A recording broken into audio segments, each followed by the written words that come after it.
Yes students, RBSC board जो 8th class का एक प्री बोर्ड का टेस्ट है मैथ्स का, जिसका सोल्यूशन आप अपने करने जा रहे हैं। तो इसमें 1 से लेकर 6 तक एमसीक्यू क्वेश्चन है। The cube of -8। तो -8 का जो क्यूब है, वो जो क्यूब आएगा आपके पास, वो -8 का cube, that means -8 multiply by it self 3 times, 3 time खुद से मल्टीप्लाई होगा। तो -8 का क्यूब, देखो माइनस के जो नंबर है उनका क्यूब जो आएगा वो नेगेटिव में ही आएगा, प्लस के नंबर का क्यूब पॉजिटिव ही आएगा। तो उसके अकॉर्डिंग आपके पास जो इसका क्यूब है, तो 8 का क्यूब जो नंबर का क्यूब है वो सेम रहेगा, लेकिन जो सिंबल है अगर पॉजिटिव है तो पॉजिटिव आएगा, नेगेटिव है तो नेगेटिव आएगा। सो ये आ जाएगा माइनस, और 8 का क्यूब होता है आपके पास 512। सो ये आंसर आ जाएगा आपके पास 512 माइनस का। तो ऑप्शन सी इसमें जो है वो फर्स्ट क्वेश्चन में क्या हो जाएगा, करेक्ट हो जाएगा। क्लियर? हाँ जी। सेकंड क्वेश्चन है एडिटिव इनवर्स। एडिटिव इनवर्स जो होता है वो के जो है वो किसी भी नंबर का अगर आपने निकालना है तो उसका सिंबल क्या है, सिर्फ वो हमें क्या करना होता है, चेंज करना होता है ना।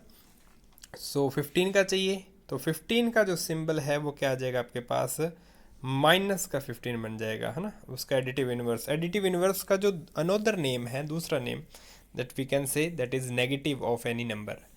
किसी भी नंबर का नेगेटिव है, एडिटिव इनवर्स का अनोदर नेम है ये, है ना। तो पॉजिटिव 15 का अगर आपको एडिटिव इनवर्स निकालना है तो -15, और अगर -15 का निकालना है तो आपके पास क्या हो जाएगा, प्लस का 15। नेक्स्ट जो सेकंड टर्म है इसके अंदर एडिटिव इनवर्स के साथ एक जो टर्म आती है वो आती है मल्टीप्लिकेटिव इनवर्स। मल्टीप्लिकेटिव इनवर्स का जो अनोदर नेम है उसको हम रेसिप्रोकल कहते हैं। कोई भी नंबर जो है उसका अगर आपने रेसिप्रोकल निकालना है या मल्टीप्लिकेटिव इनवर्स निकालना है तो उसके लिए आपके पास उसको 1 में लिख सकते हैं। जैसे मान लो 15 का रेसिप्रोकल फाइंड करना है या मल्टीप्लिकेटिव इनवर्स फाइंड करना है तो कितना आ जाएगा, 1/15 आ जाएगा। क्लियर? नेक्स्ट देखो आपके पास क्वेश्चन नंबर थर्ड एमसीक्यू में, if x equals to 2 then value of expression. जब आपके पास इस टाइप का क्वेश्चन आएगा, आपने वैल्यू फाइंड करनी है एक्सप्रेशन की, तो आपने और कुछ नहीं करना होता। जो एक्सप्रेशन है उस एक्सप्रेशन में जहाँ वेरिएबल की जो वैल्यू है उसमें पुट करना होता है। जो x इक्वल्स टू 2 है तो ये आपके एक्स स्क्वायर मीन्स 2 का स्क्वायर, -2 इंटू एक्स की जगह आपने 2 रखना है, प्लस का 1। देखो ये 2 का स्क्वायर 4, -2 2 जा 4, मल्टीप्लाई करोगे प्लस का 1। तो ये दोनों प्लस माइनस नंबर, देखो आप इसको ऐसे भी कर सकते हो, 4 + 1 5, और 5 में से 4 क्या, वो भी 1 बचेगा। अदरवाइज दो वैल्यूज़ अगर न्यूमेरिकली सेम है, एक का सिंबल प्लस का है, इसका दूसरे का नेगेटिव है, तो दोनों कैंसिल आउट हो जाएंगे, आपके पास बचेगा ओनली प्लस का 1। ओके, सो इसकी वैल्यू क्या आ जाएगी, प्लस का 1 आ जाएगी। क्लियर? कोई भी आपके पास एक्सप्रेशन के अंदर वैल्यू फाइंड करने का क्वेश्चन हो तो हमेशा आपने क्या करना है, इसी टाइप से इसको क्वेश्चन को सॉल्व करना है। ठीक है। नेक्स्ट आता है number of diagonals in any quadrilateral. कोई भी क्वाड्रिलेटरल है या आपके पास कह सकते हैं पॉलीगन है, जिसके अंदर आपके पास उसकी जो डायगोनल्स पूछा जाए, तो डायगोनल्स जो होते हैं वो इसके अंदर आपके पास कितने आएंगे, 2 आ जाएंगे। क्वाड्रिलेटरल, क्वाड्रिलेटरल क्या होता है, कोई भी 4 साइडेड क्लोज फिगर है, इसके अंदर जो एडजेसेंट वर्टेक्स है, मान लो ये वर्टेक्स A B C और D, इस ABCD के अंदर आपके पास इसके 2 एडजेसेंट वर्टेक्स होते हैं। कोई भी वर्टेक्स है, जैसे मान लो A वर्टेक्स है, A के जो है 2 एडजेसेंट वर्टेक्स हैं, यानी कि 2 पड़ोस में जो उसके वर्टेक्स हैं वो कौन कौन से, एक तो B हो गया, एक हो गया D। तो इसका अपोजिट वर्टेक्स एक बनेगा, उसको ज्वाइन करने वाला लाइन सेगमेंट क्या होता है, डायगोनल होता है। सिमिलरली सी का क्या हो जाएगा, ए से ज्वाइन होगा तो लाइन तो एक ही है, डायगोनल एक हो गया। दूसरा डायगोनल इसके बी पॉइंट से जाएगा डी पॉइंट तक, तो इसके 2 डायगोनल होते हैं क्वाड्रिलेटरल के। ठीक है, तो ये आ जाएगा आपके पास 2। क्लियर? तो number of diagonals in a quadrilateral क्या आ जाएगा आपके पास, 2 आ जाएगा।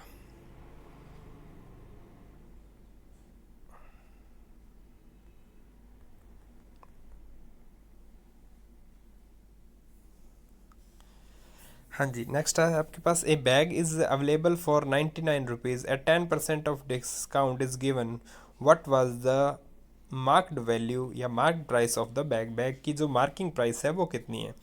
अब अपने को मार्किंग प्राइस चाहिए, उस जो डिस्काउंट होता है वो प्रिंट रेट या मार्क प्राइस पे निकलता है। तो अपने को पता, जैसे मान लो इसको सॉल्व करें तो ये क्या हो गया, एक्स इसका क्या हो गया, प्रिंट रेट हो गया या मार्क प्राइस होगी इसकी, एक्स है। अब वो कह रहा है डिस्काउंट, डिस्काउंट कितना है, 10% है, 10% है, यानी कि वो कह रहा है क्वेश्चन में कि एक्स को आपने 10% डिस्काउंट दिया, डिस्काउंट दे दिया।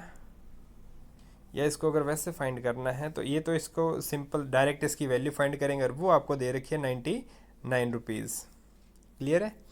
तो ये जो वैल्यू आई आपके पास 99 रुपीज़ आई। अब इसको आपको एक्स की वैल्यू फाइंड करनी है ना, तो इस जब आप इसका एलसीएम लोगे तो क्या बन जाएगा, एक्स इंटू 90/100। एलसीएम लोगे सॉल्व करोगे, एलसीएम लेके सॉल्व कर लेते हैं। 100 माइनस 10 अपॉन में 100 मल्टीप्लाई, ये जो मल्टीप्लाई एक्स आ गया इक्वल आ जाएगा 99 के। तो यहाँ से आपके पास जब क्रॉस मल्टीप्लाई होगा तो ये बनेगा एक्स इंटू 90 अपॉन में 100 इक्वल किसके होगा, 99 के। एक जीरो यहाँ से कैंसिल हो रही है, ठीक है। अब ये 9 1 जा 9, ये इधर से आपके पास अगर आप क्रॉस मल्टीप्लाई करके करना चाहते हैं तो ये क्रॉस मल्टीप्लाई करोगे तो ये 10 तो जाएगा इधर मल्टीप्लाई में, और ये 9 डिवाइड में जाएगा। तो क्या बन जाएगा आपके पास, x equals to 99 into 10 upon में 9। तो ये कैंसिल हो जाएगा 11 टाइम, क्या बचेगा आपके पास, 11 इंटू 10 110 बन जाएगा। क्लियर। तो ये आपके पास क्या बन जाएगा, 110 बन जाएगा। नेक्स्ट अपने बात करते हैं जो क्वेश्चन है आपके पास। क्लियर है। अगर आप इसमें ऐसा नहीं करते, इसको दूसरे तरीके से भी कर सकते हैं, कोई दिक्कत नहीं है।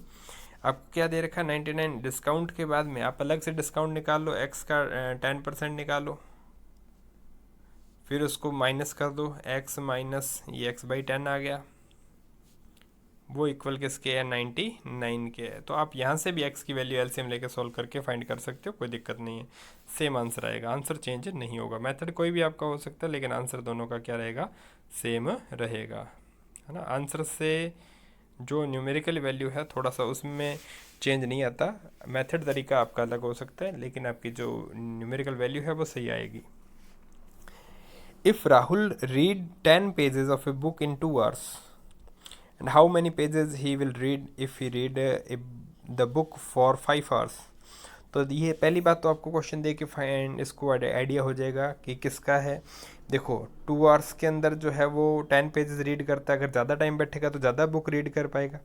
तो ये कौन सा क्वेश्चन हो गया, डायरेक्ट क्वेश्चन का हो गया, इनवर्स का नहीं है, डायरेक्ट का है, डायरेक्ट वेरिएशन का क्वेश्चन है। तो इसमें पता है आपको जो रेशियो है वो क्या रहता है, सेम रहता है। इनवर्स में क्या हो जाता है, उसके अंदर वैल्यू चेंज हो जाती है, उनके अंदर उस टाइम जो मल्टीप्लाई है दोनों के प्रोडक्ट जो टर्म्स का वो क्या रहता है, कांस्टेंट रहता है। तो आपने ये देखा जो आपके पास है राहुल है वो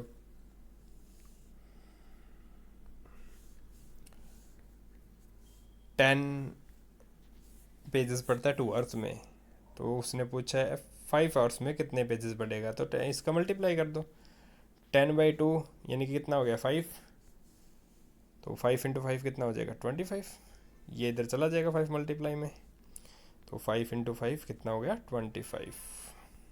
क्लियर। तो इस टाइप से आपके पास ये MCQ क्वेश्चन है वो आपके पास क्या होते हैं, जो वैल्यू आती है आपके पास, ये इसका आंसर क्या हो जाएगा 25 सही होगा। क्लियर। नेक्स्ट आता है आपके पास find the cube root of 343 by prime factorisation. तो देखो प्राइम फैक्टराइजेशन कर रहे हो आप, उसको प्रोडक्ट की फॉर्म में लिखना है, और प्राइम फैक्टराइजेशन में जो यूज़ करते हो आप only and only prime numbers है, तो 2 3 5 7 है ना, इनका आपने जो है वो डिवाइड के अंदर यूज़ करना है। क्लियर। अब ज़रूरी नहीं है कि हर एक जो नंबर है वो 2 से डिविजिबल होगा। क्लियर है। तो आपको इसके लिए डिविजिबिलिटी का थोड़ा आइडिया होना चाहिए, ताकि जब आप इसका प्राइम फैक्टराइजेशन करो तो आपका डिवाइड हो सके। तो 343, और वैसे भी आपको पता है कि आपको 10 तक के क्यूब्स और 30 या 25 या 30 तक के स्क्वायर्स हैं वो आपको लर्न होने चाहिए, तो थोड़ा आइडिया हो जाता है, उससे कोई दिक्कत नहीं है। तो ये आपके पास 2 से नहीं जाता क्योंकि ओड नंबर है, यहाँ पे लास्ट टर्म जो है वो क्या है, अगर 0 2 4 6 8 ये अगर टर्म लास्ट में आती है तो वो 2 से डिविजिबल होगा। 2 से नहीं है। 3 के लिए हम देखते हैं इनका सम क्या होना चाहिए, 3 के टेबल में आना चाहिए। तो 3 और 3 6 और 4 10, डिजिट्स का जो सम है वो कितना आ रहा है, 10 आ रहा है, और 10 3 से डिविजिबल नहीं है। दैट मीन्स ये आपके पास 2 से भी नहीं है, 3 से भी नहीं है। नेक्स्ट 5 से, तो 5 जो है उसके लिए डिविजिबल उन्हीं टर्म्स में होता है जिनके जो यूनिट डिजिट है वो कितना हो, या तो 5 हो या क्या हो, 0 हो। लेकिन यहाँ तो 3 है तो ये डिवाइड 5 से भी नहीं होगा। फिर आता है 7।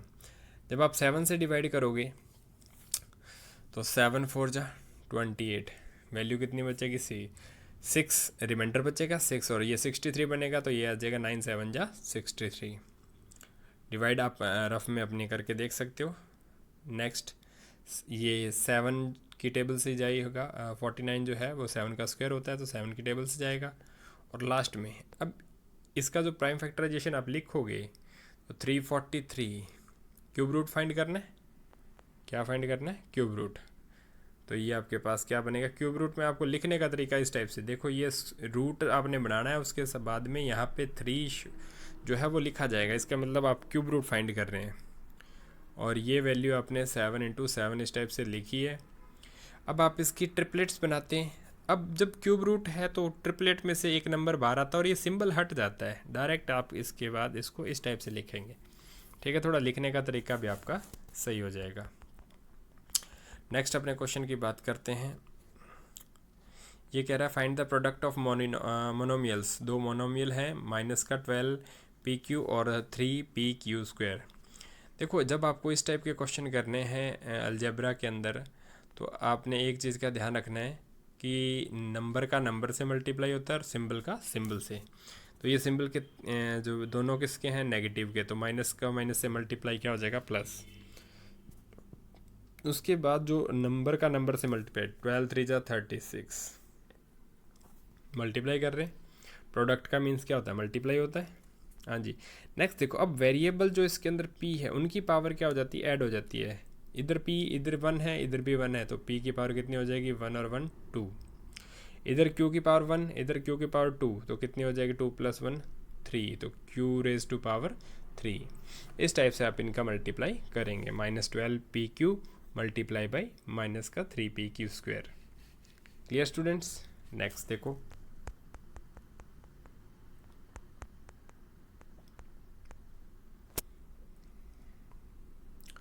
Next question number 9। What is the probability that the pointer will stop in the yellow coloured part. देखो येलो कलर पार्ट कितने हैं, 1 2 और ये 3, टोटल 3 पार्ट्स हैं येलो कलर के। अब आपको इसमें टोटल पार्ट्स कितने हैं, इसके 8 हैं। तो आपके पास प्रोबेबिलिटी जो होती है, जिस टर्म की पूछी जाए वो ऊपर होती है, तो येलो की पूछी है तो 3 पार्ट्स हैं येलो के ऊपर, टोटल जो है वो नीचे आएगा। टोटल 8 पार्ट्स हैं तो 3/8 ये प्रोबेबिलिटी हो जाएगी। Pointer will stop in the yellow coloured part. Clear. Next, construct a rhombus with diagonal AC and BD = 6 centimetre. जब रोम्बस की आपको कंस्ट्रक्शन करनी है तो क्या करना है कि AC जो है आपको दोनों डायगोनल्स, तो रोम्बस की जो बेसिक प्रॉपर्टी आपको पता है कि रोम्बस और स्क्वायर दोनों की कंडीशन बेसिकली सेम होती है। डिफरेंस जो आता है वो एंगल का आता है कि स्क्वायर में और रोम्बस में जो इंटीरियर एंगल है वो 90 डिग्री का होता है, रोम्बस में इंटीरियर एंगल 90 डिग्री का नहीं होता। लेकिन दोनों की सेम कॉमन प्रॉपर्टी है कि उनके डायगोनल्स जो है वो 90 डिग्री पे क्या है, म्यूचुअल परपेंडिकुलर बाइसेक्ट करते हैं। तो इसके लिए आप कोई भी एक डायगोनल आपने ड्रॉ करना है। जैसे मान लो आपने AC डायगोनल ड्रॉ कर लिया, रोम्बस की बात कर रहा हूँ मैं, 8 सेंटीमीटर आपने ड्रॉ किया कंस्ट्रक्शन के लिए। नेक्स्ट आपने जो काम करना है, इसका परपेंडिकुलर बाइसेक्टर ड्रॉ करना है। तो परपेंडिकुलर बाइसेक्टर ड्रॉ करने के लिए आपको कंपास जो है वो पॉइंट A पे रख के मोर देन हाफ ओपन करके एक आर्क ऊपर, एक डाउनवर्ड्स दूसरे पॉइंट से जहाँ से लाइन सेगमेंट के, तो ये आपके पास क्या है, एक परपेंडिकुलर बाइसेक्टर आपको मिल जाएगा। इस परपेंडिकुलर बाइसेक्टर पे दूसरा जो डायगोनल है वो जो है उसके लिए आपने दोनों पॉइंट्स, इसको जो है जो डायगोनल आया है, सॉरी परपेंडिकुलर बाइसेक्टर आया है, तो डायगोनल जो होगा वो दूसरे वाला वो इसी लाइन पर होगा, परपेंडिकुलर बाइसेक्टर पर होगा। तो उसको फाइंड करने के लिए आपने क्या करना है कि टोटल लेंथ उसकी 6 सेंटीमीटर है, तो ये हाफ ऊपर होगा हाफ नीचे होगा। तो जैसे 6 का हाफ हो गया 3, तो 3 सेंटीमीटर का इस पॉइंट पे, ये मान लो आपने ओ पॉइंट लिया है, तो ओ से 3 सेंटीमीटर अपवर्ड्स और 3 सेंटीमीटर डाउनवर्ड्स। कंपास की टिप ये ओ पर रहेगी, पेंसिल है वो आपकी जो एक बार और टॉप में एक बार बॉटम में, 2 आर्क लगेंगे 3 सेंटीमीटर के। अगर आप 6 का ये बनाते तो ये 4 के लग जाते हैं ना। अब ये आपके पास बाकी के 2 पॉइंट्स हैं, इसको मान लो आपने बी नेम दिया है, इसको आपने डी नेम दिया है। क्लियर। तो ये जो आपके पास पॉइंट्स हैं इनको आपने क्या कर देना है, ज्वाइन कर देना है। मान लो ये यहाँ पे 2 आर्क थे, तो ये आ गया डी, ये आ गया बी। बी को आपने ए से ज्वाइन करा, बी को सी से, डी को सी से और ए को डी से। इस टाइप से आप ज्वाइन करोगे तो ये आपकी कंस्ट्रक्शन कंप्लीट हो जाएगी। क्लियर। नेक्स्ट देखें, volume of cuboid. Volume of cuboid of length 18 centimetre, breadth and height आपको 12 सेंटीमीटर दे रखी है। आपको पता है वॉल्यूम ऑफ क्यूबॉइड, क्यूबॉइड का वॉल्यूम होता है L/B/H। आपको जस्ट वैल्यू पुट करनी थी और इसका क्या आ जाएगा, आंसर आ जाएगा। तो 18 इंटू 15 इंटू 12।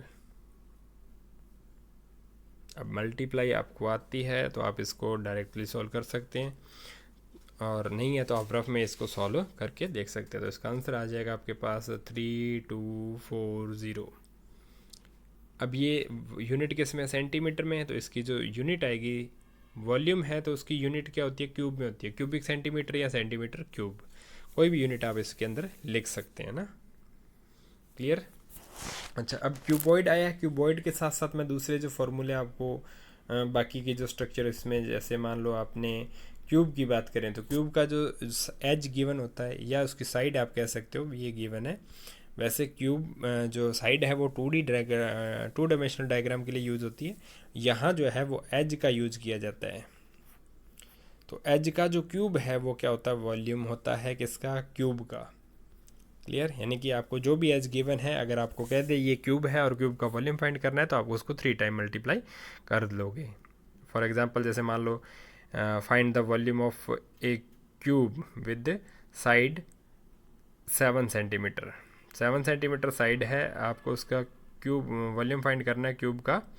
तो आपके पास क्या हो जाएगा, 7 इंटू 7 343 सेंटीमीटर था, तो सेंटीमीटर क्यूब, ये आपके पास वॉल्यूम ऑफ क्यूब आ जाएगा।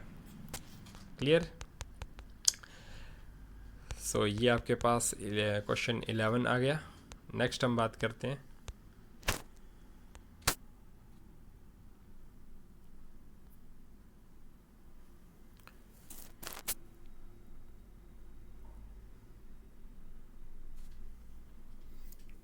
ट्रू फॉल्स की बात हम करते हैं स्टूडेंट्स। अब इसमें देखो 584 इज डिविजिबल बाई 12, ये तो सिंपल सा क्वेश्चन है। इसमें भी आपको ट्रू फॉल्स के अंदर अगर आपको मान लो क्वेश्चन नहीं आता तो इसके अंदर आपके पास क्या हो जाएगा, 584 है, आप डिवाइड करके चेक कर लो। अगर आपसे नहीं उसमें आता तो क्या आ जाएगा, 12 की टेबल में डिवाइड जाएगा क्या, 12 5 जो 60 होता है, 12 4 पे जाएगा 48, रिमाइंडर बचेगा 10 10 104। जब आपके पास नेक्स्ट है 12 आपके पास जाएगा 12 की टेबल के अंदर ना, तो ये आपके पास बनेगी वैल्यू 8 टाइम जाएगा 96। अब ये इसमें जो रिमाइंडर बचेगा वो आपके पास बचेगा 8।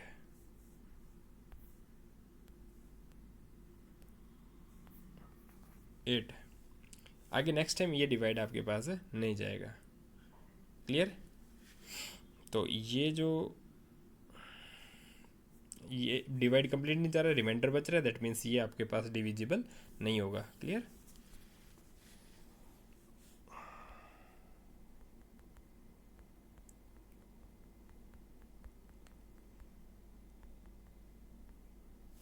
हाँ जी। नेक्स्ट देखो तो ये आ जाएगा आपके पास फॉल्स।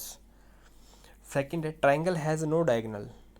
देखो अपने ट्राइंगल की बात करें तो मैंने अभी डायगोनल क्वाड्रिलेटरल का बात बताया था कि जो एडजेसेंट वर्टेक्स है उसके अलावा अगर वर्टेक्स बचता है तो उससे ज्वाइन होता है। तो यहाँ आपके पास को ये मान लो ए, ये बी और ये सी, तो ए के दो जो है एडजेसेंट वर्टेक्स हैं, अपोजिट में कोई वर्टेक्स यहाँ पे नहीं है, तो इसके कोई डायगोनल नहीं होता। या आप इसके लिए एक पॉलीगन के लिए फॉर्मूला है, वो भी आप याद रख सकते हो, एग्ज़ाम में जो है पॉलीगन के पर्पज़ से पूछा जा सकता है आपसे। देखो क्या होता है कि एन साइड का अगर कोई पॉलीगन है, यानी कि मल्टी साइडेड क्लोज फिगर को पॉलीगन बोलते हैं। अगर कोई पॉलीगन है, मान लो 3 साइड से बना है, मिनिमम ट्राइंगल बनता है पॉलीगन जो होता है, उस कंडीशन में आपके पास क्या हो जाएगा, अगर उसके एन साइड्स हैं तो नंबर ऑफ डायगोनल्स क्या होते हैं, n multiply by n minus 3 divide by 2। तो यहाँ से आपके पास जैसे मान लो ट्राइंगल में 3 रखोगे तो 3 माइनस 3 क्या हो गया, 0। तो ट्राइंगल का कोई भी डायगोनल नहीं होता। क्वाड्रिलेटरल के लिए हमने क्वेश्चन करा था इसी से पहले, इसी पेपर के अंदर, तो उसमें आपके पास n इक्वल्स टू 4 रखोगे तो 4 multiply by 4 minus 3, MCQ question था वो। तो अब देखो 4 में से 3 क्या है 1, तो 4 इंटू 1 4, 4 डिवाइड बाई 2 कितना होता है 2, और हमने आंसर उसमें क्या किया था कि 2, उसमें डायग्राम बना के देखा था। इसमें आप फार्मूले का यूज़ कर रहे हो, तो फार्मूला नंबर ऑफ डायगोनल्स के लिए ये फार्मूला यूज़ कर सकते हो, रेगुलर पॉलीगन या कोई भी नॉन रेगुलर पॉलीगन है।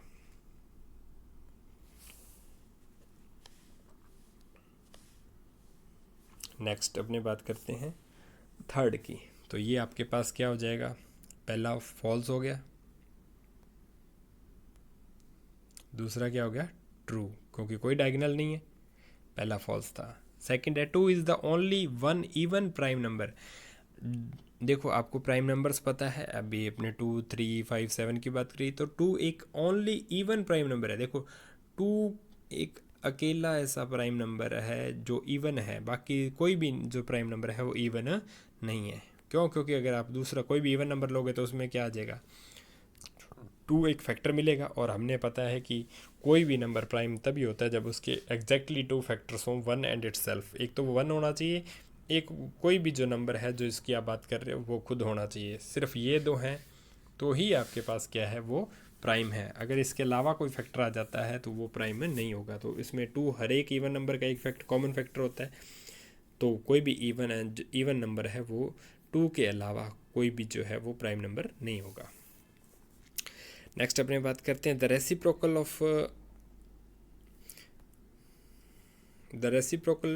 Is the another name of additive inverse. देखो मैंने अब जो फर्स्ट या सेकंड MCQ के अंदर बताया था आपको कि जो एडिटिव इनवर्स है उसका जो दूसरा नेम है वो क्या होता है, नेगेटिव होता है। और रेसिप्रोकल किसका होता है, मल्टीप्लिकेटिव इनवर्स का। किसका होता है, मल्टीप्लिकेटिव इनवर्स का दूसरा नेम होता है। तो ये तो गलत बात होगी, तो ये आ जाएगा आपके पास फॉल्स। क्लियर। नेक्स्ट देखो आपके पास प्रॉपर्टीज ऑफ पैरेललोग्राम। ठीक है, क्वाड्रिलेटरल जो यहाँ पे जो स्ट्रक्चर बनी है वो पैरेललोग्राम की है। अब पैरेललोग्राम की बेसिक जो प्रॉपर्टी होती है कि इसमें अपोजिट साइड्स जो इक्वल लेंथ की होती हैं। क्लियर है, इसकी लेंथ इसके इक्वल होगी, इसकी लेंथ इसके इक्वल होगी। सेकंड थिंग, अपोजिट जो एंगल्स हैं वो भी क्या होते हैं, इक्वल लेंथ के होते हैं। डायगोनल्स एक दूसरे को बाइसेक्ट करते हैं, दैट मीन्स OQ OS के इक्वल है, OR OP के इक्वल है। क्लियर। तो इसमें आपसे पूछा गया है कि PQ किसके इक्वल है, तो PQ जो ये साइड है, ये वाली जो साइड है वो PQ है, वो PQ किसके इक्वल है, RS के क्या है, इक्वल है। किसके इक्वल है, RS के इक्वल है। क्लियर। अपोजिट साइड यही बन रही है, PS उसकी एडजेसेंट साइड है, PS नहीं होगी, है ना। क्लियर। तो RS आएगा इसका आंसर। सेकंड है PQR एंगल, PQR ये वाला एंगल, उसके अपोजिट जो एंगल है ये वाला बन रहा है। ठीक है, तो इसके लिए क्या बन जाएगा, RSP। क्लियर। तो RSP के क्या होगा, इक्वल। PQR किसके इक्वल है, ये वाला एंगल, इसके अपोजिट एंगल्स RSP के क्या है, ये इक्वल है। नेक्स्ट आता है OS। तो मैंने ये भी बताया था कि डायगोनल्स जो होते हैं वो इक्वल लेंथ के होते हैं। OS किसके इक्वल होगा, OQ के इक्वल होगा। नेक्स्ट है एंगल POQ। एंगल POQ ये वाला एंगल है, तो ये अपोजिट वर्टिकल अपोजिट एंगल बन जाएगा, ROS के इक्वल होगा ये वाला एंगल। अपोजिट, दो लाइंस अगर एक दूसरे को क्रॉस करती हैं तो इस टाइप से जो बनने वाले एंगल होते हैं वर्टिकल अपोजिट एंगल्स होते हैं। क्लियर। और ये हमेशा आपस में इक्वल वैल्यू, ये मान लो 20 का तो ये भी 20 का। अब ये भी पेयर जो है वो किसका है, वर्टिकल अपोजिट एंगल का है, ये इसके इक्वल होगा। क्लियर। अब कोई बता सकता है लीनियर पेयर है ये, इनका सम कितना होता है 180 डिग्री। अगर ये 20 है तो ये कितने का हो जाएगा 160 डिग्री का होगा। दोनों का सम कितना रहना चाहिए 180 डिग्री। क्लियर है। तो ये आपके पास जो है शॉर्ट क्वेश्चन है वो आपके पास इसमें हो गए हैं। नेक्स्ट अपने बात करते हैं from the given pie chart. एक पाई चार्ट आपको दे रखा है। Question if total salary of a man is 18,000। आपको कुछ क्वेश्चन दे रखे हैं, आपको मैं एक पर्सन की टोटल सैलरी जो है वो 18,000 है। तो उस कंडीशन में आपने क्या करना है, उसकी जो क्वेश्चन पूछे हैं वो आपको फाइंड आउट करके इनका सोल्यूशन बताना है। तो what angle is representing the savings, savings का एंगल नहीं दिया वो आपको फाइंड करना है। देखो जब आपको एंगल की बात, दो टाइप से पाई चार्ट बनता है। एक जो फर्स्ट है वो परसेंटेज बेस पे होता है, दूसरा होता है डिग्री बेस पे। क्या होता है, डिग्री बेस होता है। अब डिग्री बेस के जो होता है उसके अंदर जो सम रहता है वो 360 डिग्री रहता है। ओके। और जो परसेंटेज होता है उसके अंदर सम कितना रहता है 100%, परसेंटेज की वैल्यू 100 में। क्लियर है। यहाँ किस में दे रखा है, डिग्री में दे रखा है। तो आपको किस में फाइंड करना है आंसर, डिग्री में ही फाइंड करना। और मैंने बताया भी डिग्री में है तो उसका जो सम है वो कितना रहता है 360। अब इन सभी का सम देख लो कितना 105 45, तो कितना हो गया 150 150 और 90 और ये 40, 90 और 40 130, 130 प्लस 150, टोटल जो सम आ गया इनका कितना आ गया 280। ठीक है। अब इस पूरे का सम कितना होता है 360, 360 में से माइनस करो इसको 280 को, तो 60 ये 20 है तो कितना आ जाएगा 80 डिग्री आ जाएगा। किसकी वैल्यू, जो आपके सेविंग्स है, सेविंग्स के एंगल किसको रिप्रेजेंट करेगा 80 डिग्री को। क्लियर। नेक्स्ट देखो, how much he spend on child's education and rent. Child education और रेंट पे कितना वो स्पेंड कर रहा है ना। देखो चाइल्ड एजुकेशन कितना है 40 डिग्री और रेंट कितना है 45 डिग्री, तो दोनों का सम कितना हो जाएगा 85। 85 है कितने में से 360 में से, मल्टीप्लाई बाई, और जो टोटल सैलरी है वो कितनी है 18,000 है। कितनी है 18,000। तो ये एक जीरो से एक जीरो कैंसिल हो जाएगा, ये 50 टाइम जाएगा। तो 50 का 85 से आप क्या करोगे मल्टीप्लाई कर लोगे। तो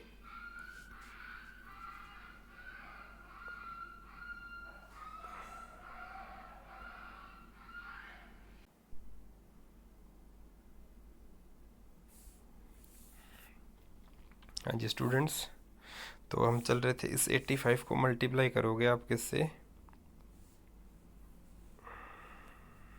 50 से, 85 का 50 से क्या हो जाएगा मल्टीप्लाई। तो मल्टीप्लाई आप करके देख सकते हैं, इसमें कोई दिक्कत नहीं है। 85 जीरो तो लास्ट में आएगी, 5 5 जो 25, 5 2 कैरी आ जाएगा, 8 5 जो 40 और 2 4250। तो ये आपके पास इतने रुपीज़ उसने जो है वो स्पेंड किए हैं चिल्ड्रन एजुकेशन और रेंट पर। क्लियर है।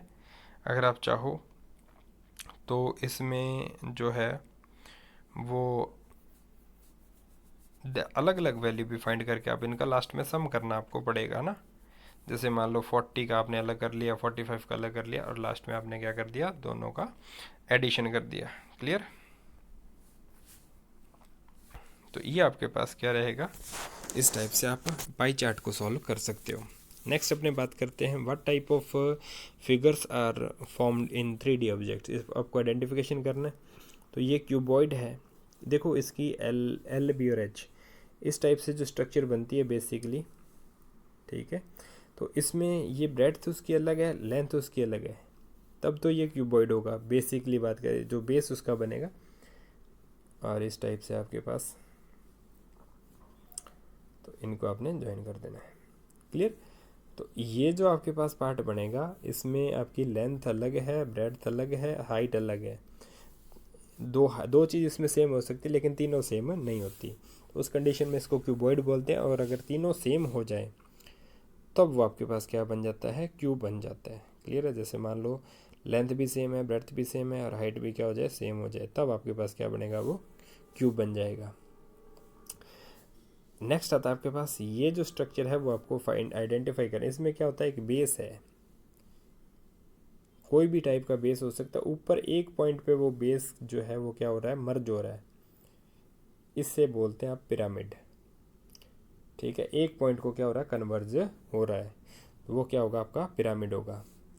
अब कुछ स्टूडेंट्स के माइंड में ये आती है कि सर ये जो है वो पिरामिड क्यों, प्रिज्म क्यों नहीं है। तो प्रिज्म के लिए देखो आपके पास जो स्ट्रक्चर बनती है, वो जो भी आपके पास बेस, मान लो ये ट्राइंगल है, अब इसमें जो बेस है ना वो सारी जगह सेम रहेगा, एक पॉइंट पे मर्ज नहीं होता वो। ये मान लो ट्रायंगुलर प्रिज्म है, तो प्रिज्म है तो इसके अंदर पॉइंट पे मर्ज नहीं होता, जो आपकी बेस स्ट्रक्चर चल रही है ना सारी जगह वो क्या रहेगी, सेम रहेगी। उसमें आपने देखा होगा कि एक पॉइंट पे मर्ज हो रही है ऊपर देखो, बाकी जो बेस वाली साइड्स हैं वो अलग अलग जा रही हैं। क्लियर है। इसमें और ये जो प्रिज्म है उसमें ये डिफरेंस रहता है, क्लियर, पिरामिड और प्रिज्म का। ठीक है, ज़रूरी नहीं जो पिरामिड हो उसका जो बेस है वो रेक्टेंगल ही होगा, ट्रायंगुलर बेस पे भी हो सकता है, इस टाइप से बनेगा फिर वो। क्लियर है, टेट्राहेड्रॉन की कंडीशन इसको शायद बोलते हैं। तो ये जो स्ट्रक्चर है वो अलग है। नेक्स्ट अपने बात करते हैं कोन। कोन आपके पास जो बेस है, प्रिज्म जो है, सॉरी पिरामिड है, पिरामिड का बेस क्या होता है, एक पॉलीगन होता है। कोन में जो बेस होता है वो क्या होता है, सर्कल होता है, ऊपर एक पॉइंट पे मर्ज तो ये भी होता है, लेकिन डिफरेंस ये है कि जो आपके पास कोन होता है, कोन की कोई साइड नहीं होती। ठीक है, नीचे क्या आता है आपके पास, एक सर्कुलर बेस आता है इसका। क्लियर, ये डिफरेंस होता है कि इसमें पिरामिड और कोन में बेसिक चीज़ें इनकी सेम है, एक पॉइंट पे मर्ज हो रहे हैं, बिल्कुल एक पॉइंट पे कन्वर्ज हो रहे हैं, लेकिन बेस इसका क्या है, सर्कल। पिरामिड का बेस क्या होता है, एक पॉलीगन होता है, या ट्रायंगल हो गया, या स्क्वायर टाइप का हो गया, कोई रेक्टेंगल टाइप का हो गया। नेक्स्ट हम बात करते हैं किसकी, सिलेंडर की। ये जो स्ट्रक्चर दे रखी है वो आपके पास क्या है, सिलेंडर है। कौन सी स्ट्रक्चर है ये, सिलेंडर की स्ट्रक्चर है।